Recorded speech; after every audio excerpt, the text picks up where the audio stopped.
This is a map of Newcastle, England, one of Little Rock's sister cities. While they've been working on this since 1998, the partnership was established back in 2016.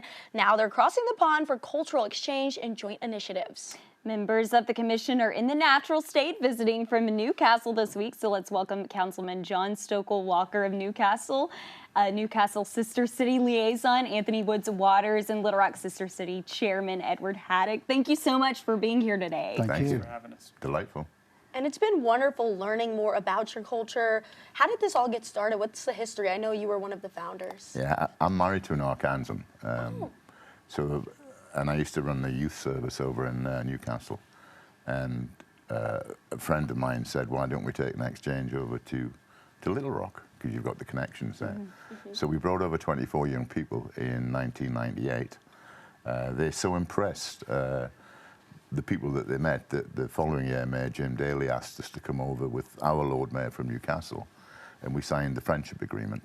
2016, after many, many further visits and cultural exchanges, we then formally signed the Sister City Agreement. And so what's that, was 7 years ago?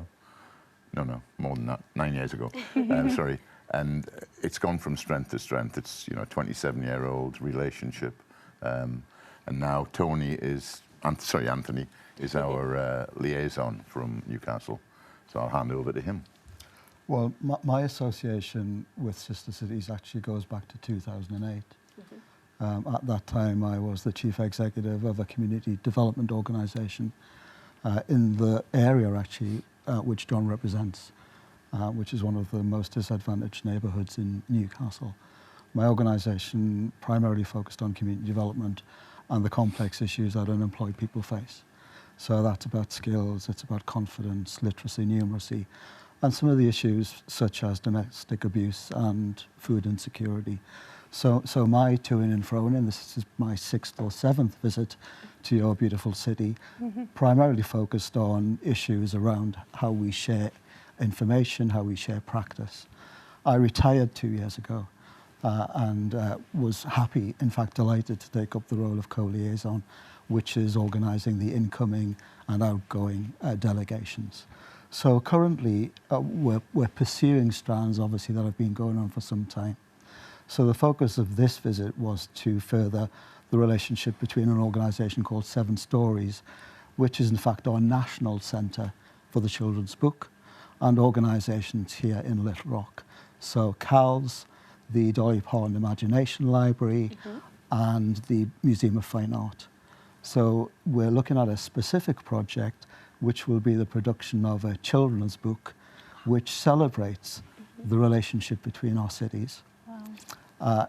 It's special also in the sense that children will be the authors, they will be the illustrators, and they will be the editors of the book, supported by professionals, but it will celebrate the relationships, it will celebrate that symbiotic relationship between diversity and inclusion, and of course, we need to bring people together to celebrate difference. Yes, we do. So we've met with schools over the course of the past few days.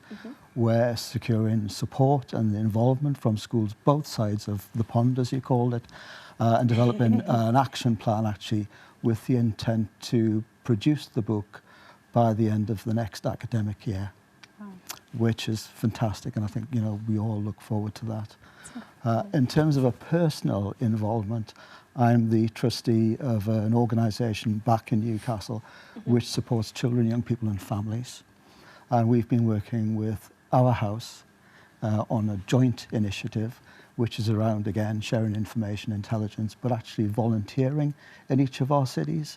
So we met with Ben Goodwin, who's the chief executive of our house, earlier in the week, and we're hoping to bring 6 of our young volunteers back to Little Rock in the fall to spend a week actually supporting the activities in our house. So, that's the preparation of the meals, it's doing some of the preschool and after-school activities, and developing a reciprocal approach therein.